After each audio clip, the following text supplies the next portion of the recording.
Assalamualaikum warahmatullahi wabarakatuh. Perkenalkan, nama saya Ibnu Fajri Mahdiun dari kelas AS3A, NIM 1911027. Baiklah, saya akan sedikit memaparkan atau menjelaskan sedikit mengenai resum webinar bulan lalu terkait force major dalam masa pandemi COVID-19 beserta dampak sosial, hukum, dan ekonomi. Force major atau keadaan kahar menurut bahasa Prancis, yang berarti suatu kekuatan yang lebih besar, adalah suatu kejadian yang terjadi di luar kemampuan manusia dan tidak dapat dihindarkan, sehingga suatu kegiatan tidak dapat dilangsungkan atau dilaksanakan sebagaimana mestinya. Force major atau yang sering diterjemahkan sebagai keadaan memaksa merupakan keadaan di mana seorang debitur terhalang untuk melaksanakan prestasinya karena keadaan atau peristiwa yang tidak terduga pada saat dibuatnya kontrak.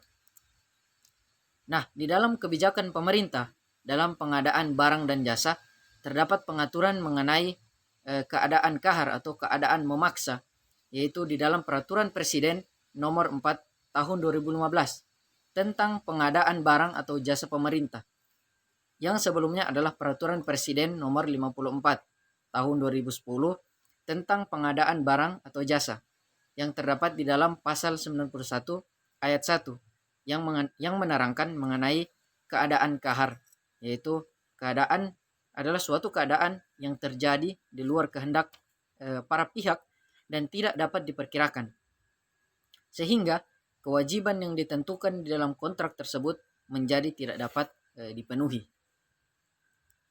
Dalam kontrak kerja sama konstruksi terdapat di pasal 37 yang memuat mengenai pembahasan yang akan penulis bahas mengenai yang menyebutkan pasal 37 mengenai keadaan kahar. Kemudian pasal 37 ayat 1 yang mana keadaan kahar adalah suatu kejadian atau keadaan yang terjadi di luar kehendak para pihak dan tidak dapat diperkirakan sebelumnya.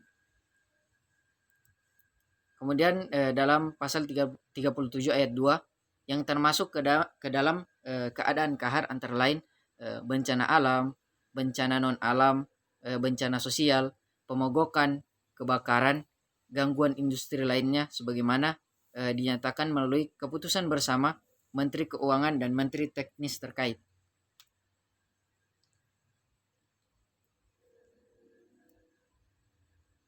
Kemudian pada pasal 37 ayat 7, pada saat terjadinya keadaan kahar, kontrak ini akan dihentikan sementara sehingga keadaan kahar berakhir dengan ketentuan penyedia berhak untuk menerima pembayaran sesuai dengan prestasi atau kemajuan pelaksanaan pekerjaan yang telah dicapai.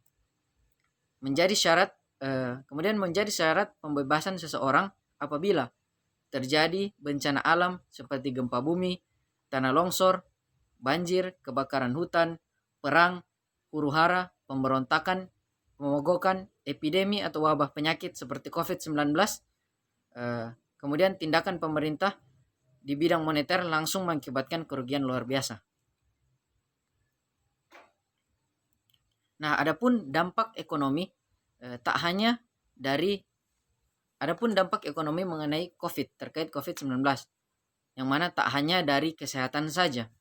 Wabah COVID-19 juga berdampak pada sektor lainnya, yaitu sosial ekonomi, yang mana dampak dari wabah ini sekitar 1 tahun lamanya menyebabkan terjadinya kemiskinan dan kehilangan pekerjaan. Nah, menurut studi yang dilakukan bahwa tingkat kemiskinan di Indonesia meningkat dan menyebabkan sekitar 8 juta penduduk mengalami kemiskinan baru. Kemudian dampak sosial. Selanjutnya, dampak sosial yang dapat dirasakan dan ditimbulkan adalah kesulitan mengakses fasilitas kesehatan. Selain itu, banyak pekerja yang diliburkan, bahkan dirumahkan atau di PHK dari instansi pekerjaan mereka. Kemudian ibu hamil dilarang ke rumah sakit atau ke puskesmas karena rawan penyebaran COVID-19.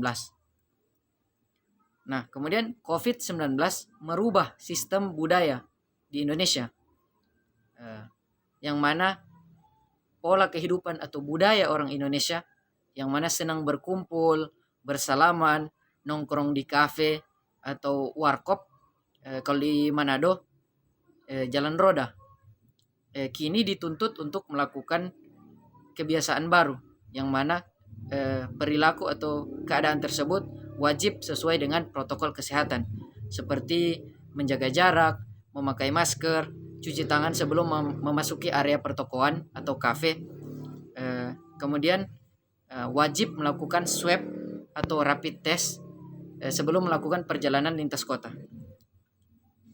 Kemudian COVID-19 dan perubahan sosial, yang mana COVID-19 ini merubah perilaku hidup dan kehidupan masyarakat. Kemudian COVID-19 merubah skema anggaran dari infrastruktur menjadi dana kesehatan. Kemudian COVID-19 merubah tatanan nilai atau value dalam masyarakat. Kemudian COVID-19 merubah dari mindset masyarakat tentang kebersihan. Mungkin inilah yang dapat saya sampaikan. Lebih dan kurangnya mohon dimaafkan. Wallahu musta'an. Assalamualaikum warahmatullahi wabarakatuh.